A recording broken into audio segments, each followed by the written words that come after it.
بسم اللہ الرحمن الرحیم۔ السلام علیکم۔ پروگرام علم و حکمت میں خوش آمدید۔ میں ہوں محمد سنی ناظرین کرام۔ عامری صاحب سے ہم نے ایک موضوع پر گفتگو کا آغاز کیا تھا۔ ہمارے ہاں جو مذہبی علماء نظر آتے ہیں ان کے اندر بھی ڈفرینٹ کیٹیگریز ہیں۔ بعض لوگ ہیں جو واعظین ہیں، بعض معلمین ہیں، بعض محققین ہیں، اور پھر ان میں سے بعض مجتہدین کے درجے پر فائز ہوتے ہیں۔ ہم یہ دیکھتے ہیں کہ عام طور پہ لوگ یہ ایکسپیکٹ کرتے ہیں کہ ہر عالم ان کے ساتھ اسی سطح پہ انگیج کرے، اور اسی طرح عالم کے سامنے بھی یہ سوال آتا ہے کہ لوگوں کی اس سے ایکسپیکٹیشن کیا ہوتی ہے۔ ہم سب نے بتانے کی کوشش کی تھی کہ ان سب کو دیکھنا چاہیے کہ ان کا دائرہ عمل کیا ہے، اور اس کے حدود و شرائط کی رعایت سے لوگوں سے گفتگو کرنی چاہیے۔ اسی موضوع کو آگے بڑھاتے ہیں۔ حضرت سابق ہمارے ساتھ تشریف رکھتے ہیں جناب جاوید احمد حمدی صاحب۔ السلام علیکم حمدی صاحب۔ وعلیکم السلام۔ ہم سے بڑی تفصیل سے ایک ابتدائی طور پہ اکثر لوگوں کے سامنے آ گیا تھا، پھر ہم نے آپ سے پچھلی نشست میں پوچھا بھی تھا کہ جو ہمارے واعظین حضرات ہیں ان کو کیا مشکلات درپیش رہتی ہیں۔ ایک پہلو مجھے بیان کیجیے گا۔ عام طور پر تو ہم نے یہ دیکھا تھا کہ واعظ حضرات کھڑے ہوتے ہیں، تقریریں کرتے ہیں، بسا اوقات فضائل کی کہانیاں سناتے ہیں، لوگوں کو ابھارتے ہیں، اپنے مسلک کے اندر جو کچھ عقائد کی چیزیں ہوتی ہیں ان کو بیان کرتے ہیں، وہ سب آپ نے بیان کیا۔ ایک اور صنف واعظین کی بر صغیر کے اندر بھی اور مسیحی مبلغین کی بہت زیادہ نظر آتی ہے۔ وہ لوگ ہیں جو نہ معلم ہیں، نہ عالم ہیں، نہ مجتہد ہیں، پبلک پہ کھڑے ہو کے بات کرتے ہیں، لیکن بات کرتے ہوئے ادیان کا تقابل کرتے ہیں، کمپیریٹیو ریلیجیس اسٹڈیز کے دائرے میں جاتے ہیں، اور اپنے مذہب کی حقانیت کو ثابت کرنا چاہتے ہیں دوسرے کی جو کتاب ہے اس کے اندر کچھ غلطیاں بتا کر یا اس کی اوپر کوئی چیلنج کر کے۔ ایک ایگریسو ڈیبیٹ کا سا ماحول ہوتا ہے۔ یہ بھی واعظین حضرات ہی کر رہے ہوتے ہیں بالعموم۔ اس صنف کو کیسے دیکھتے ہیں واعظ کی جو ہمارے بر صغیر میں نظر آتی ہے؟ اس کو ہمارے ہاں مناظرین کے لفظ سے تعبیر کیا جاتا ہے۔ اچھا، میرے نزدیک یہ معلمین ہی کی ایک قسم ہے۔ اچھا، یعنی جب آپ لوگوں کو دین بتانے کے لیے کھڑے ہوئے ہیں، آپ چاہتے ہیں کہ دین کی تعلیم دیں، تو بعض معاشروں میں، بعض حالات میں آپ کو مقابلے میں مقاومت پیش آ جاتی ہے۔ آپ ایک علاقے میں گئے ہیں، آپ وہاں کوئی بات کرنا چاہتے ہیں، وہاں پہلے سے کچھ لوگ کسی اور دین کو ماننے والے ہو سکتے ہیں۔ مثال کے طور پر مشرکانہ ادیان کی ایک پوری روایت ہے، اس کے ماننے والے ہو سکتے ہیں۔ خود ابراہیمی دین میں ہم یہ جانتے ہیں کہ دو بڑے فرقے پیدا ہوئے ہیں، جیسے یہودیت ہے، نصرانیت ہے، ان کے ماننے والے ہو سکتے ہیں۔ تو قرآن مجید نے ہمیں جو دعوت کے بارے میں حکمت عملی بتائی ہے، اس آیت کی مراجعت کیجیے تو اس میں یہ بتایا گیا ہے کہ ادعو الی سبیل ربک بالحکمہ والموعظۃ الحسنہ۔ اصلاً تو مجھے دعوت دینی ہے، کس طرف دعوت دینی ہے؟ اپنے پروردگار کی راہ کی طرف، جس کو قرآن مجید صراط مستقیم کہتا ہے، اس کی دعوت دینی ہے۔ فرمایا ہے کہ یہ دعوت جب دی جائے تو حکمت کے ساتھ دی جائے، یعنی اس میں دانش ہونی چاہیے، اس میں استدلال ہونا چاہیے، یہ بات ایسے کہنی چاہیے کہ دل میں اتر جائے۔ انسان سب سے بڑھ کر اپنے دماغ کی الجھنوں کے ساتھ تبردازمہ ہوتا ہے، اس سے اس کو نکال کر شفقت کے اسلوب میں بات بیان کی جائے۔ والموعظۃ الحسنہ، اچھی نصیحت کی جائے اس کو۔ ظاہر نصیحت کرنی ہے، ترغیب دینی ہے، یہ کون کرے گا؟ یہ وہی لوگ کرتے ہیں نا جن کو ہم واعظین کہتے ہیں۔ تو انہیں کو بعض اوقات یہ مسئلہ پیش آ جاتا ہے کہ دوسرا ان کے ساتھ مجادلے پر اتر آتا ہے۔ یہ قرآن مجید نے خود بیان کیا ہے، ایسا ہوتا ہے بعض اوقات۔ پیغمبروں کے ساتھ بھی یہ صورتحال پیش آ گئی ہے۔ جو آدمی بھی دعوت دینے کے لیے اٹھے گا، وہ اگر لوگوں کو دین سکھا رہا ہوگا یا اس کی تعلیم دے رہا ہوگا، تو ایسا تو نہیں ہے کہ ہر آدمی اس کی بات سنے گا۔ واعظین حضرات تو یہاں تک رہ سکتے ہیں کہ انہوں نے ترغیب دے دی، انہوں نے ترہیب کا اسلوب اختیار کر لیا، انہوں نے لوگوں کو کچھ یاد دہانی کرا دی، انہوں نے کچھ فضائل ان کو سنا دیے، کچھ بزرگوں کے ساتھ وابستگی ان کے اندر پیدا کر دی، کچھ پرانی تاریخ کی یاد دہانی کرا دی، ان کی بات ختم ہو گئی۔ لیکن جو شخص دین کو پڑھانے کے لیے کھڑا ہوگا، اندازہ کیجئے کہ ہمارے ہاں جو اساتذہ دین کو پڑھا رہے ہوتے ہیں، ان کے ہاں بھی یہ دوسرے پہلو بعض اوقات نمایاں ہو جاتے ہیں۔ یعنی ایک شخص آپ کو سائنس پڑھانے کے لیے کھڑا ہوا ہے، اس میں بھی مختلف مدرسہ ہے فکر ہوں گے۔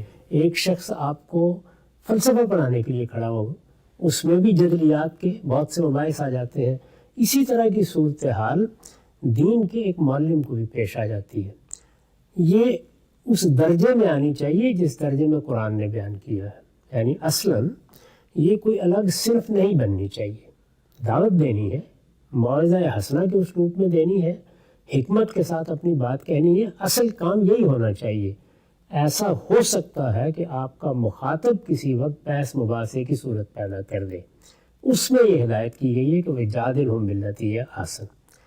اب جس طرح اختصاص ہو جاتا ہے تو بعض لوگوں نے انہی معلمین میں سے یہ اختصاص پیدا کر لیا کہ وہ ادیان کے مابین یا مختلف فرقوں اور گروہوں کے مابین مناظرے کا طریقہ اختیار کریں گے. ٹھیک.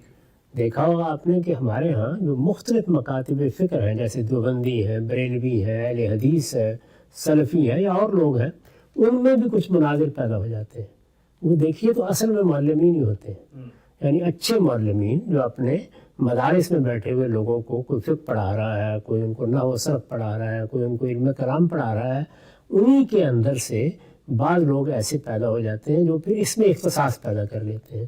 اب اس میں اختصاص پیدا کر لیں گے تو عام طور پر ایک ذہنیت اس میں غلبہ پا لیتی ہے. وہ ذہنیت ہے دوسرے کی تردید کرنی ہے ہر حال میں، اس کو شکست دینی ہے ہر مجلس میں. یہ چیز پیدا ہو جاتی ہے. یہ اصل میں وہ بیماری ہے جو ایک دائی کو مجادلے کے امکان کے ساتھ لاحق ہو گئی ہے. اچھا. یعنی ایک چیز جس کو کبھی کبھار پیش آنا تھا وہ بڑے سے بڑے عالم کو پیش آ جاتی ہے. سکتا ہے.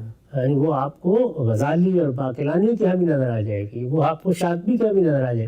کوئی صاحب علم آ گیا، بات کرنے کے لیے آ گیا. آپ امام ابن تیمیہ کی گفتگویں دیکھیے، بعض موقعوں پر ان کو باقاعدہ بحث کرنی پڑی ہے، مجالس میں کھڑے ہو کے بحث کرنی پڑی ہے. تو بحث کرنا پڑ جانا یہ کوئی بری چیز نہیں ہے، لیکن اس کو آپ ایک فن بنا کے دوسرے ادیان یا فرقوں کی تقلید پر اتر آئیں، اس سے مناظرانہ ذہن پیدا ہوتا ہے. تو یہ اسی کے اندر ایک انحراف ہے جس کے بعض اوقات آپ کو بڑے غیر معمولی مظاہر نظر آ جاتے ہیں، فرقوں میں بھی نظر آ جاتے ہیں. میں نے خود دیکھا ہے ہمارے ہاں دیہات میں خاص طور پر بڑی بڑی مجالس منعقد ہو جاتی تھیں جس میں خلافیات کے ماہرین آتے تھے. یعنی ان کو بہت اچھی طرح معلوم ہوگا کہ فلاں طبقے کی کتابوں میں کیا لکھا ہے، اس میں کیا مباحث ہے، اس میں کہاں کہاں کیا چیزیں ہیں. ہمارے ہاں دیوبندی علماء میں مولانا منظور احمد صاحب نعمانی نے اس میں بڑی شہرت حاصل کی. اور بھی بعض بریلوی علماء کے ہاں بھی ایسے لوگ ہیں، ان کا میدان ہی یہ بن جاتا ہے. یعنی کوئی چیلنج پیش آ گیا ہے، جب چیلنج پیش آ گیا ہے تو وہ ہر جگہ اب خود آگے بڑھ کے چیلنج کرنا شروع کر دیتے ہیں. تو اس سے وہ مناظرانہ ماحول پیدا ہوتا ہے جو میرے نزدیک علم کے لیے بھی زہر قاتل ہے اور دعوت کے لیے بھی گویا دعوت کی پوری اسپرٹ کو ہادم کر دینے والا، پوری اسپرٹ کا ہادم ہے. تو اس وجہ سے میں تو ہمیشہ یہ نصیحت کرتا ہوں کہ مباحثہ ہو سکتا ہے، مکالمہ بھی ہو سکتا ہے. کسی موقع کے اوپر یہ ممکن ہے کہ کوئی بحثہ بحثی کی صورت بھی پیدا ہو جائے. وہ ہر صاحب علم کو، خواہ وہ معلم ہے خواہ وہ مجتہدین کے زمرے کا ہے، یہ ضرورت پیش آ سکتی ہے. اتنی ہی آنی چاہیے جتنا قرآن نے بیان کیا وَجَادِلْهُمْ بِالَّتِي هِيَ أَحْسَنُ. یعنی ایسی صورت پیدا ہو جائے تو کوشش کریں کہ تغلیظ، تردید اور فتح و شکست کی فضا نہ پیدا ہونے پائے، بلکہ اچھے ماحول میں دوسرے کی بات سنی جائے، اپنی بات کہی جائے، مہذب طریقے سے گفتگو کی جائے. ماحول ایسا ہو کہ جس میں کسی کو کوئی سبکی نہ محسوس ہو، بات سنی جائے، بات سنائی جائے.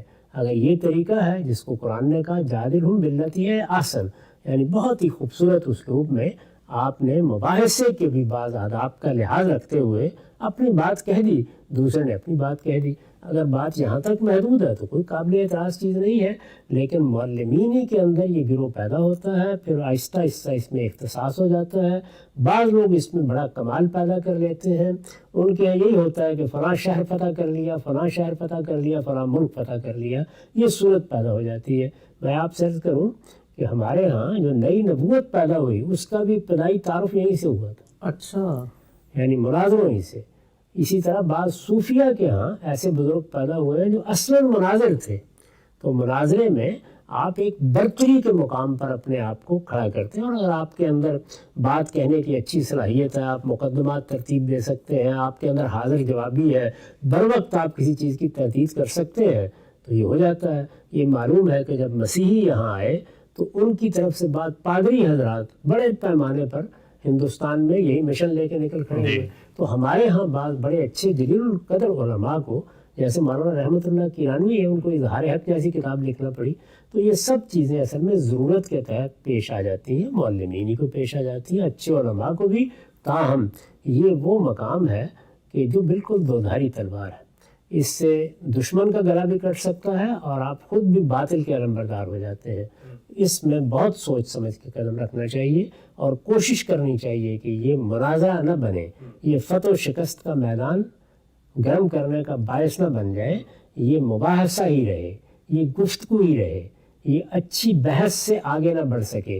اس میں ایک دوسرے کا لحاظ کر کے ہی بات کی جائے اور محبت کے انداز میں اور شائستگی کے انداز میں اپنی بات کہہ دی جائے. ظاہر ہے کہ طبائع کا بھی اثر ہوتا ہے، بعض لوگوں کے ہاں کچھ تندی، تیزی، اسی طرح طنز، استہزاء کے اسالیب بھی ہوتے ہیں، تو وہ پھر ذرا نمایاں مناظر ہو جاتے ہیں. تو میرے نزدیک یہ ایک نوعیت کا معلمین کے طبقے کا انحراف ہے، اس کو الگ سے دیکھنا بھی چاہیے. ضروری بات ہے، میں نے اس کے بارے میں عرض کر دی. ہاں سر، بالکل بات واضح ہو جاتی ہے کہ کسی خاص موقع کے اوپر آپ کو کسی جگہ ڈیبیٹ کرنے کی ضرورت پیش آ جاتی ہے تو اس کو ڈیبیٹ کو کیسے کرنا ہے قرآن نے بتا دیا ہے. لیکن پوری کی پوری ایگریسو ڈیبیٹ کی ایک صنف کو جنم دے دینا، اور اس کے بعد ہم نے یہ دیکھا ہے کہ دنیا بھر میں بڑے بڑے مجمع سجتے ہیں، بڑے بڑے اسٹیج لگتے ہیں.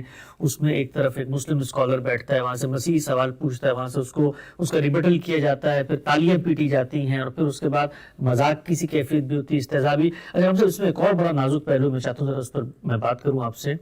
مثلا ہمارے ہاں تو سب سے زیادہ جو تقابل ادیان یا کمپیٹیٹیو ریلیجیس اسٹڈیز میں ہوتے ہیں آپس میں ایگریسو ڈیبیٹ، وہ مسیحیت اور اسلام کے مابین ہوتے ہیں. اب ہمارا ایک شخص کھڑا ہوا ہے اور وہ کھڑے ہو کے بتاتا ہے کہ دیکھو بائبل کے اندر کتنی غلطیاں ہیں. تو اب بائبل تو ہماری بھی کتاب ہے، ہم بھی اس کو مانتے ہیں، لیکن وہاں مناظر یہ کبھی اس چیز کا فرق نہیں کرتا کہ بائبل میں کلام بھی ہے خدا کا، اس میں تاریخ بھی ہے، اس میں فقہ بھی ہے. یہی کام اگر سامنے سے لوگ کریں اور وہ کہیں کہ قرآن مجید اور فقہ اور تاریخ اور ان سب کو ملا کے کہ تمہارے اتنی غلطیاں ہیں، تو ہم لوگ جذباتی ہو جاتے ہیں. لیکن ہم اپنے ہی خدا کی کتاب کی تقلید عوام میں کر رہے ہوتے ہیں، اگرچہ ہم اس پر خود ایمان رکھ رہے ہوتے ہیں. یہ میں نے عرض کیا نا کہ یہ مناظرے کی ضرورت بن جاتی ہے، تو اسی لیے اس سے اللہ کی پناہ مانگنی چاہیے. زیادہ اچھا یہ ہے کہ آپ معلم کے منصب پر ہی رہیں. یہ بڑی اچھی روایت ہوتی کہ کسی موقع کے اوپر کوئی ایک مسیحی عالم ہے، آپ اس کے ساتھ بیٹھے ہوئے گفتگو کر رہے ہیں، اچھے ماحول میں گفتگو کر رہے ہیں. وہ گفتگو جو تو مہذب انسانوں میں ہوتی ہے، جس میں لوگ علم کا تبادلہ کرتے ہیں. آپ دیکھیے نکال کے بڑے سائنسدان ہیں، بڑے فلسفی ہیں، بڑے حکماء ہیں، ان کے درمیان آپ کو بعض گفتگویں نظر آئیں گی. اس میں کوئی بعض اوقات ایک آدھ جملہ ایسا بھی ہو جاتا ہے جس میں ذرا لطافت ہوتی ہے، وہ چیزیں مجلس کا حسن بن جاتی ہیں.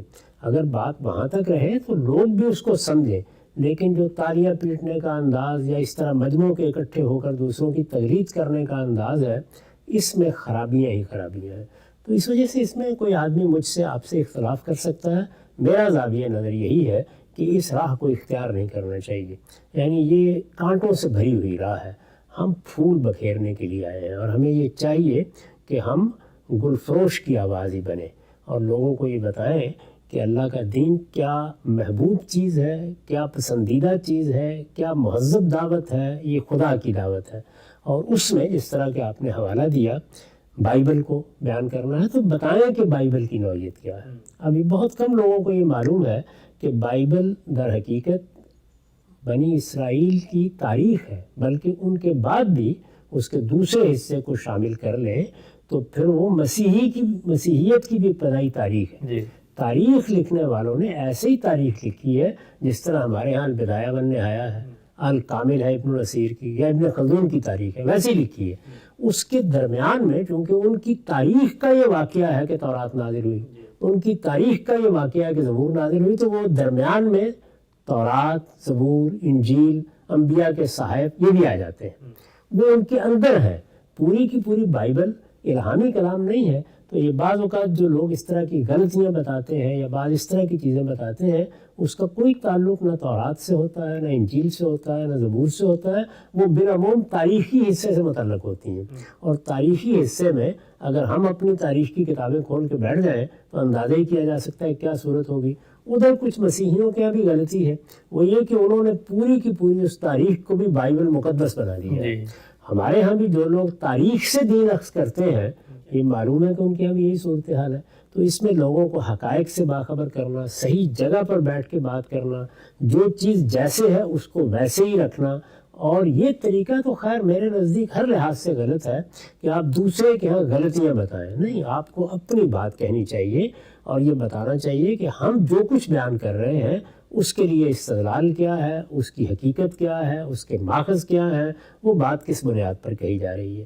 اگر یہ بات ہم اس طریقے سے واضح کر دیں کہ حق ہر لحاظ سے متعین ہو کر سامنے آ جائے تو اصل میں پھر تردید کی ضرورت ہی باقی نہیں رہتی. بالکل. یعنی بارہا آپ نے یہ دیکھا ہوگا کہ ہمارے استاذ تدبر قرآن میں لکھ دیتے ہیں کہ میں نے صحیح بات کو واضح کر دیا ہے، اب کسی غلط بات کی تردید کی ضرورت باقی نہیں رہی. تو صحیح بات دل سے اٹھتی ہے اور دل میں ترازو ہوتی ہے، اس کو اسی طرح پیش کرنا چاہیے. اگر وہ اپنا استدلال رکھتی ہے، اگر اس کی بنیاد محکم ہے، اگر آپ نے نیوز صحیح جگہ سے اٹھائی ہے، آپ کی بنائے استدلال میں کوئی خامی نہیں ہے، تو لوگ آپ غلط بات کو سمجھ لیں گے کہ اس میں کیا غلطی ہو رہی ہے. یہی طریقہ زیادہ موزوں ہے. تاہم اس سے مقصد کوئی تنقید کرنا نہیں ہے، اپنا اپنا ذوق و رجحان ہے، اس میں اس طرح کے لوگ بھی پیدا ہو جاتے ہیں. تو بالکل واضح ہو گیا. آگے بڑھاتے ہیں سلسلہ گفتگو کو. اچھا غام صاحب، یہ تو واضح ہو گیا کہ جو وائز حضرات ہیں ان کا ایک محدود دائرہ ہے.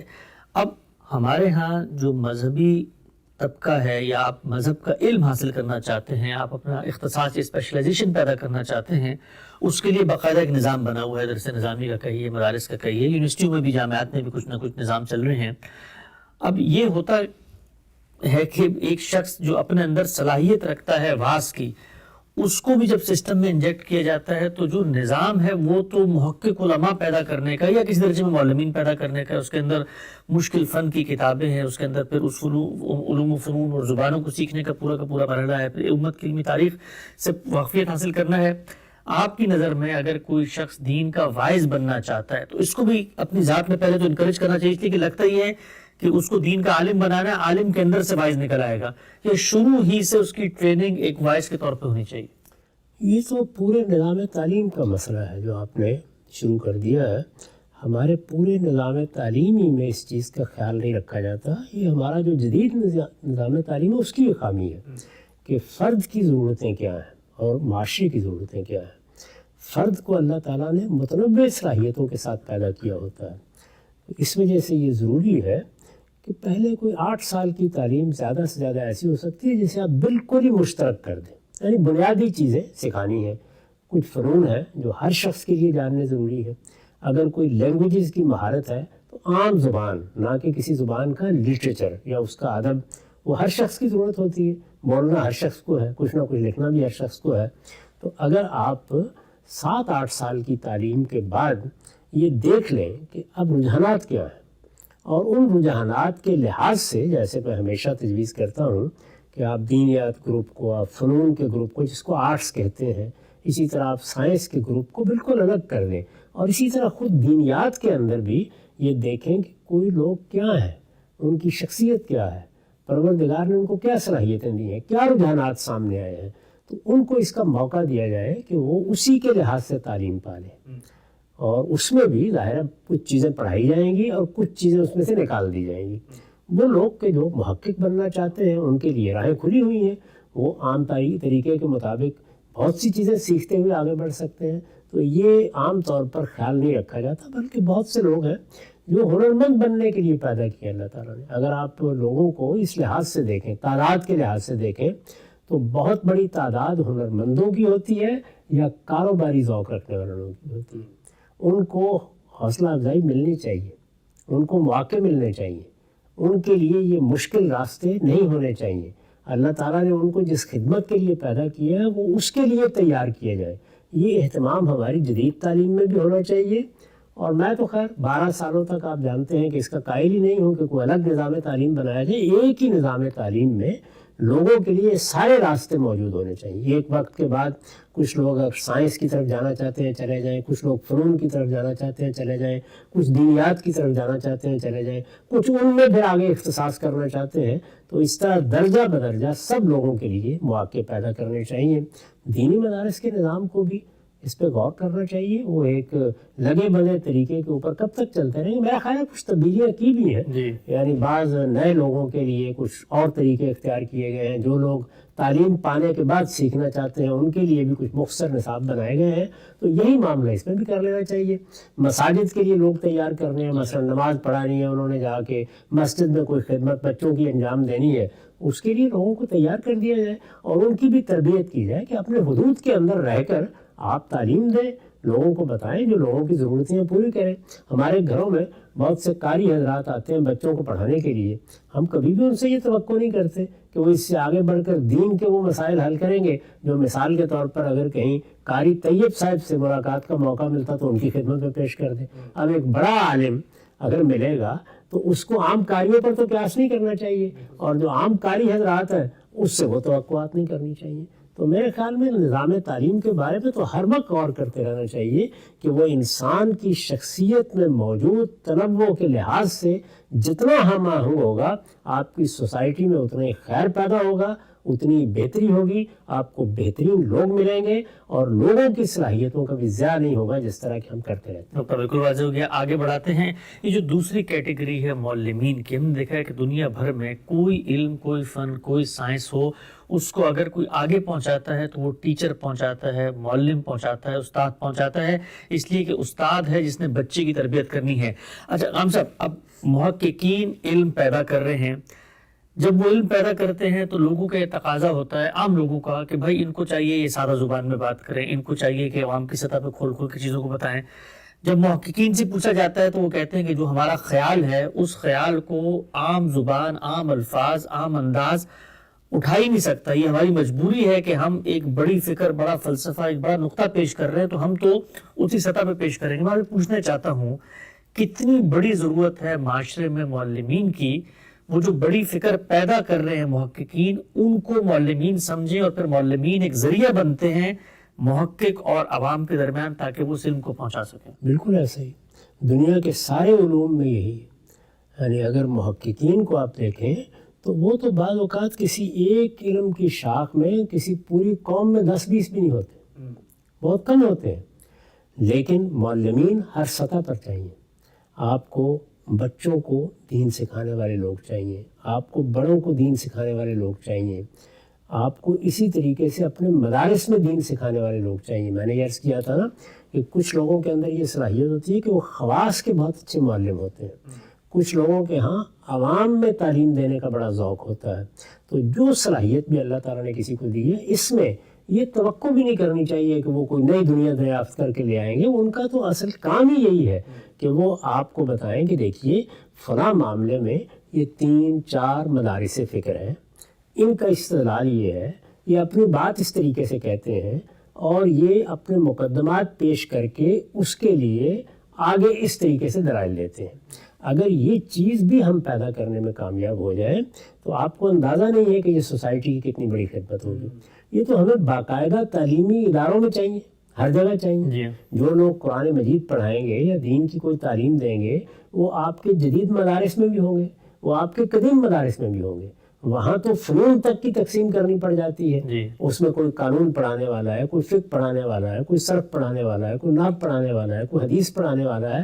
تو ہر فن میں معلمین چاہیے ہوتے ہیں اور بحیثیت مجموعی بھی دین کو سمجھنے والے معلمین دین بتاتے ہیں، تعلیم دیتے ہیں. عوام میں جب آپ جاتے ہیں تو ظاہر ہے کہ پھر لوگوں کو ان کی سطح پر اتر کر تعلیم دینی ہوتی ہے. اس میں بھی یہ ضروری نہیں ہے کہ ہر معلم ہر سطح پر اترے. عوام کے درمیان میں بھی بڑا فرق ہوتا ہے. شہروں میں بسنے والے لوگ، ذرا پڑھے لکھے لوگ، دیہات میں رہنے والے لوگ، ہر ایک اپنی زبان بولتا ہے، ہر ایک کا اپنا لب و لہجہ ہوتا ہے، اپنے محاورات ہوتے ہیں. اس میں سے ایک طبقے کے آدمی کو آپ دوسری جگہ کھڑا کر دیں تو اس سے بڑے مسائل پیدا ہو جاتے ہیں. تو کوئی معلم بھی اگر دنیا میں پیدا ہوتا ہے یا معلمین کی ایک جماعت بھی پیدا ہوتی ہے تو وہ پیغمبر تو نہیں ہے کہ ہر ایک کو ان پر ایمان لانا ہے. یہ دیکھنا چاہیے کہ ان کی صلاحیت کیا ہے، وہ کہاں تعلیم دے سکتے ہیں، اور ان سے وہ توقعات بھی نہیں کرنی چاہیے کہ جو مثال کے طور پر ہم مجتہدین سے یا محققین سے کرتے ہیں. یہ ان کا کام نہیں ہے. ان کو بھی یہ چاہیے کہ وہ اپنے حدود کا خیال رکھیں. یعنی ایک بڑا معلم بعض اوقات بڑی غیر معمولی خدمات انجام دیتا ہے. بارہا یہ ہوتا ہے کہ ایک محقق اپنی بات کہتا ہے، ایسی الجھی ہوئی ہوتی ہے کہ نہ اس کا کوئی سر ہوتا ہے نہ پیر ہوتا ہے، لیکن ایک اچھا معلم اسی بات کو اٹھاتا ہے اور بتاتا ہے اس کے مضمرات یہ ہیں، یہ اتنی بڑی بات کہہ دی ہے۔ آپ دیکھیے جو بڑے فلسفی ہیں انہوں نے اپنی کتابیں لکھی ہیں، ان میں بات بہت اچھا لکھنے والے ہیں۔ مثلا نیتشے کے بارے میں کہا جا سکتا ہے کہ وہ بڑا اعلیٰ درجے کا ادیب بھی ہے اور وہ آپ کو اپنے سحر میں گرفتار کر لیتا ہے، لیکن کیا ایمن کانٹ کے بارے میں بھی یہ کہا جا سکتا ہے؟ کیا دیکارت کے بارے میں بھی یہ کہا جا سکتا ہے؟ مثال کے طور پر ہمارے اپنے زمانے برٹن رسل نہایت خوبصورت زبان لکھتے ہیں، یعنی آپ ان کی تصنیفات کو ایسے ہی پڑھ سکتے ہیں جیسے امام غزالی کی تصنیفات کو پڑھ سکتے ہیں۔ مقدمات بالکل قائم ہے، رواں دواں زبان ہے، یعنی ایک عام آدمی جو انگریزی زبان سے واقف ہے جیسے ایک عام آدمی بھی جو عربی زبان سے واقف ہے، اس کے ہاتھ میں آپ امام غزالی کی کتاب دے دیں، برٹن رسل کی کتاب دے دیں، مشکل سے مشکل چیز کی تسہیل کر ڈالیں گے۔ یہ صورتحال ہوتی ہے۔ تو یہ سب معاملات جو ہیں ان کا لحاظ کر کے دیکھنا چاہیے کہ میں کن سے بات کر رہا ہوں، میرے مخاطبین کون ہیں، مجھے بات کو کیسے پہنچانا ہے۔ ہر آدمی کو اپنا جائزہ لیتے رہنا چاہیے اور اپنے حدود میں رہ کر کام کرنا سیکھنا چاہیے، اور لوگوں کو بھی اس سے یہی توقعات کرنی چاہیے۔ اس میں کوئی تقابل کرنے کی بھی ضرورت نہیں ہے۔ ایک آدمی بڑا معلم ہو سکتا ہے اور دسیوں ہزاروں لوگ اس سے سیکھنے والے ہو سکتے ہیں۔ اسی زمانے میں ایک بڑا محقق ہو سکتا ہے جس کی بات لوگ اس طرح سمجھ نہ رہے ہوں۔ تو دنیا میں جو سائنس میں، فلسفے میں، دوسرے علوم میں بڑے محققین پیدا ہوتے ہیں، کتنے لوگ ہیں جو براہ راست ان کو پڑھ سکتے ہیں؟ بالعموم آپ یہ دیکھیے کہ جو فلسفے کی بھی اعلیٰ درجے کی کتابیں ہیں ان کو براہ راست پڑھنے والے لوگ آپ کو بہت کم ملیں گے۔ کتنے لوگ ہیں کہ جنہوں نے دنیا بھر میں کمیونسٹ تحریک کی خدمت کی ہے اور ڈاس کیپٹل کو انہوں نے پڑھ رکھا ہوا ہے۔ یعنی وہ بالعموم معلمین ہی ہوتے ہیں جو اس علم کو آگے سکھاتے ہیں، آگے تسہیل کرتے ہیں، اس بات کو بیان کرتے ہیں۔ یعنی ایک شخص اٹھتا ہے اور وہ برسوں محنت کر کے کسی فلسفے، کسی فکر کو سمجھ لیتا ہے۔ کسی عام آدمی کو آپ ہیگل کی منطق پکڑا دیجئے، وہ سر پکڑ کے بیٹھ جائے گا، اس کی سمجھ میں نہ صغرا آئے گا نہ کبرا آئے گا، کیونکہ وہ دنیا ہی بالکل اور ہے۔ اگر اس کا تصور کہیں یونانی منطق کا بنا ہوا ہے تو معلوم ہوگا کہ میں کسی صحرا میں ڈال دیا گیا ہوں۔ لیکن ایک دوسرا آدمی جس نے اس میں عمر گزاری ہے، جس نے اس کو سمجھنے کی کوشش کی ہے، وہ اٹھائے گا اور اٹھا کر اس کی تسہیل کر دے گا۔ اس میں جو بنیادی بات ہے وہ سمجھنی چاہیے کہ نئے حقائق کو دریافت کرنے والے لوگ یہ روزانہ پیدا نہیں ہوتے، یہ بعض اوقات نسلوں میں جا کر کہیں پیدا ہوتے ہیں، لیکن معلمین وہ تو ہزاروں کی تعداد میں پیدا کیے جا سکتے ہیں۔ اچھے اور اعلیٰ درجے کے معلمین اگر ان کے اندر صلاحیت موجود ہو تو وہ ہر جگہ چاہیے۔ تو سب سے بڑی صنف جو ہمارے معاشرے میں دین کے معاملے میں بھی ہونی چاہیے وہ میرے نزدیک معلمین ہی کی ہے، تاکہ عوام کو، خواص کو، بڑوں کو، چھوٹوں کو، بچوں کو ہر سطح پر ہم دین کی تعلیم دے سکیں۔ اور یہ معاملہ صرف دین کا نہیں ہے، ہر علم کے ساتھ ایسے ہی ہے۔ یعنی سائنس بھی ہمیں بچوں کو پڑھانے والے لوگ چاہیے، بڑوں کو پڑھانے والے لوگ چاہیے، کالج اور یونیورسٹی میں پڑھانے والے لوگ چاہیے۔ تو ہر سطح پر معلمین ہر علم میں چاہیے، ہر فن میں چاہیے، اور سب سے بڑھ کر اللہ کے دین کی تعلیم دینے کے لیے چاہیے۔ نقطہ بالکل واضح ہو گیا، کیا اہمیت ہے ایک معاشرے میں جس میں آپ علم کا فروغ چاہتے ہیں، لوگوں کو حقائق سے روشناس کرانا چاہتے ہیں، سچائی کا تعلیم بنانا چاہتے ہیں، وہاں پر معلمین کو پیدا کرنا اور معلمین کی ٹریننگ کرنا۔ اچھا ہم سب ایک اور چیز جو میں آپ سے پوچھنا چاہتا ہوں وہ یہ ہے کہ ظاہری بات ہے جو معلم ہوتا ہے وہ محقق سے براہ راست متعلق ہوتا ہے، بڑی بڑی تحقیقات پڑھ رہا ہوتا ہے۔ جب وہ پڑھتا ہے تو پڑھنے کے بعد علم کی جو طلب اور علم کی جو پیاس ہے وہ اس کو اندر سے پیغام دیتی ہے کہ تم ایک درجہ اوپر کیوں نہیں جا سکتے۔ تو ہم نے یہ دیکھا ہے کہ وہ جو ایک درجہ اوپر جانے کی ارج اور خواہش ہے اس میں بہت بڑی تعداد معلمین کی ہے جو محققین بننے کی آرزومند ہوتی ہے، لیکن وہ محققین بن نہیں سکتے۔ نتیجے کے اعتبار سے نہ تحقیق ہوتی ہے نہ تعلیم ہوتی ہے۔ مجھے بتائیے گا یہ کتنا ضروری ہے، چونکہ ہمارے یہاں سمجھا جاتا ہے کہ اگر آپ محقق نہیں بنے اور آپ معلم بن گئے ہیں تو وہ آپ ایک درجہ نیچے ہیں، کیونکہ محقق تو ایک درجہ اوپر ہے نا، ظاہری بات ہے وہ تو اوریجنل تھاٹ کریٹ کر رہا ہے، آپ تو اس تھاٹ کو کاپی پیسٹ کر رہے ہیں یا اس کو بیان کر رہے ہیں۔ تو ہر معلم میں یہ خواہش پیدا ہوتی ہے کہ میں ایک سیڑھی اوپر چڑھ جاؤں، کس طرح میں بھی محقق کی جگہ پہ بیٹھ جاؤں۔ اس خواہش کے بارے میں آپ کیا کہتے ہیں؟ اوپر جانے کی خواہش کوئی بری چیز نہیں ہے، لیکن یہ خواہش جوانی میں پیدا ہو گئی، 2 سال رہ گئی، 4 سال رہ گئی۔ عمر کے ایک حصے میں آپ کو 2-4 سال کے تجربات کے بعد اپنے حدود جان لینے چاہیے۔ اگر آدمی نے یہ نہیں جانے تو وہ ایک ناکام آدمی بن کے رہ جائے گا، یعنی وہ محض حسرت کی داستان ہوگا اور کچھ نہیں ہوگا۔ تھوڑا عرصہ آدمی اس طرح کی خواہشات میں مبتلا ہو جاتا ہے۔ کسی بھی علم اور فن میں جب آپ داخل ہوتے ہیں، ہم بھی جب داخل ہوتے تھے تو اندازہ ہوتا تھا کہ یہ بھی کر لیں گے وہ بھی کر لیں گے، لیکن وقت کے ساتھ اندازہ ہوتا جائے کہ ہر آدمی کو اللہ تعالیٰ نے کچھ محدودیتوں کے ساتھ پیدا کیا ہے، زبان کے لحاظ سے، بیان کے لحاظ سے، پس منظر کے لحاظ سے ہر آدمی کو اللہ تعالیٰ نے بڑی منفرد صلاحیتیں دی ہوتی ہیں۔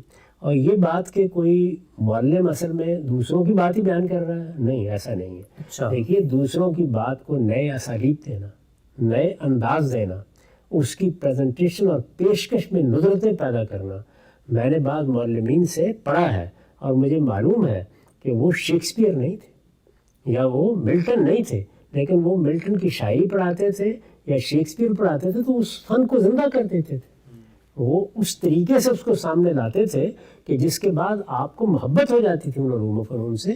تو اس لیے معلمین کوئی کمتر درجے کی شخصیات نہیں ہوتی، بڑے غیر معمولی ٹیچر، استاد ہے نا، تو اساتذہ۔ یہ دیکھیے، علم و فن میں بھی یہ ضروری نہیں ہے کہ ہر آدمی غالب اور اقبال اور میر بن جائے، لیکن یہ کہ استاد شعراء وہ بھی تو رہتے ہیں، وہ سکھاتے ہیں لوگوں کو، فن سکھاتے ہیں، اور بعض موقعوں کے اوپر ایسی ایسی باریکیاں اس کے اندر پیدا کرتے ہیں اور لوگوں کو منتقل کرتے ہیں کہ جس سے آگے نسلوں کی تربیت ہوتی ہے۔ تو اس وجہ سے اس کو کمتر بالکل نہیں سمجھنا چاہیے۔ درجات تو دنیا میں رہیں گے میرے بھائی، اب ہر آدمی یہ کہے کہ میں پیغمبر بن جاؤں تو یہ تو نہیں ہو سکتا، درجات ہوں گے۔ ہر آدمی یہ خیال کرے کہ وہ ابو حنیفہ اور شافعی بن جائے، یہ بھی نہیں ہو سکتا۔ تو اللہ تعالیٰ نے جو درجات رکھے ہیں وہ موجود ہیں، اور فوق کل ذی علم علیم، آپ کسی بڑے سے بڑے عالم کو دیکھیے، معلوم ہوتا ہے اس سے بھی بڑا عالم ہو سکتا ہے۔ میں نے عرض کیا نا کہ ہماری پوری تاریخ ہے 14 صدیوں کی، ہم چونکہ دین کے علم پر بات کر رہے ہیں، تو اس میں 4-5 لوگ ہیں جن کو آپ اٹھا سکتے ہیں کہ جنہوں نے دنیا تبدیل کر دی ہے، ایک نیا آہنگ پیدا کر دیا ہے، ایک نئی دنیا پیدا کیا، اور اس نئی دنیا کو لوگوں کے لیے ایسا بنا دیا ہے کہ قومیں ان سے متاثر ہوئی ہیں۔ تو یہ چیز تو چند لوگوں کے یہاں ہوگی، اب ہر آدمی تو یہ نہیں کر سکتا۔ اللہ نے کسی کو پیدا کیا ہے تو کسی کا راستہ بھی بند نہیں کرنا چاہیے، لیکن خود اس کو ضرور یہ سوچنا چاہیے کہ میں نے 2 سال دیکھ لیا، 3 سال دیکھ لیا، کیا میرے اندر چیزوں کو سمجھنے، ان پر غور کرنے اور اس طریقے سے نئے حقائق دریافت کرنے کی امنگ تو اپنی جگہ ہے، لیکن کیا صلاحیت بھی ہے، کیا اس طرح کا راستہ میرے لیے کھلا ہے؟ تو کچھ تجربات کے بعد آدمی بڑی اچھی طرح اپنے آپ کو اسیس کر لیتا ہے۔ جب وہ متعین کر لے تو پھر اپنے آپ کو اس تک محدود رکھے اور پھر معلم بنے۔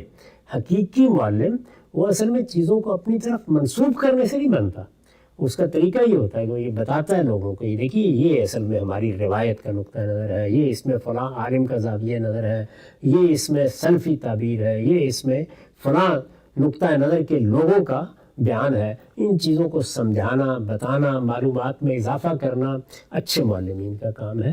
تو معلمین میں بھی بڑے بڑے اعلیٰ لوگ ہوتے ہیں جن کے درجات پھر اپنی جگہ متعین ہے، یعنی ہر آدمی ہر سطح کا معلم نہیں ہوتا، غیر معمولی اساتذہ بھی ہوتے ہیں اور عام اساتذہ بھی ہوتے ہیں، اور مختلف طبقات کے اساتذہ بھی ہوتے ہیں۔ تو اس میں بھی بڑے درجے ہیں، آدمی کو اس کو حاصل کرنے کی کوشش کرنی چاہیے۔ ضروری نہیں ہے کہ اگر اللہ تعالیٰ نے آپ کو تحقیق کا ذوق نہیں دیا یا اس کا مزاج نہیں دیا یا وہ استاد طبع نہیں ہے یا وہ امتحان نہیں ہے، تو ایپٹیچیوڈ کے بغیر آپ اس راستے پر نکل جائیں گے تو علم کو بھی خراب کریں گے، اپنے آپ کو بھی خراب کریں گے، اس کا آخر حاصل کیا ہوگا؟ نقطہ بالکل واضح ہو گیا۔ آج کی نشست کا آخری سوال غام صاحب کی خدمت میں رکھتے ہیں۔ اچھا غام صاحب، تحقیق تو ظاہری بات آپ نے فرمایا چند لوگ کریں گے، محدود دائرے میں کریں گے، ان کی خاص زبان اور خاص اصطلاحات ہوں گی اور خاص دنیا ہوگی جو اس کو سمجھ سکتی ہے۔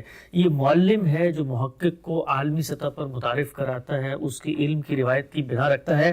میں ایک مثال صرف غامدی صاحب کی خدمت میں رکھتے میں چاہوں گا، ذرا اس کا تبصرہ طلب کروں۔ امام ابو حنیفہ سراج الائمہ، ہماری امت کا گلِ سرسبز، اتنا بڑا نام، انہوں نے دین پر غور و فکر کیا، ایک محقق عالم، لیکن اس محقق عالم کا جو علم دنیا تک پہنچتا ہے وہ اس کے معلم شاگردوں کے ذریعے پہنچتا ہے، جنہوں نے اس کے علم، اس کے اصولوں کو اطلاق میں ڈھال کے اس کی تجزیہ، اس کی تصحیح، اس کی تفہیم، اس کی شرح و وضاحت، اس کو کھول کر دنیا تک پہنچایا۔ تو آج پورے اکناف عالم پہ ایک ناموں میں چھایا نظر آتا ہے، لیکن اس نام کے تعارف میں سب سے بڑا کردار اس کے اپنے شاگردوں کا۔ ان کی کوئی تصنیف نہیں۔ الفقہ الاکبر جو ان کی طرف منسوب کی جاتی ہے، اس کے بارے میں بھی عام تحقیق یہی ہے کہ ان کے قلم کی لکھی ہوئی نہیں ہے، اپنی کوئی تصنیف نہیں ہے، انہوں نے لوگ تصنیف کی ہے۔ وہ جو ایک مشہور واقعہ بیان کیا جاتا ہے نا کہ علامہ اقبال سے انہوں نے پوچھا کہ آپ اپنے استاد کے بارے میں کہہ رہے ہیں کہ ان کو شمس العلماء کا خطاب دیا جائے،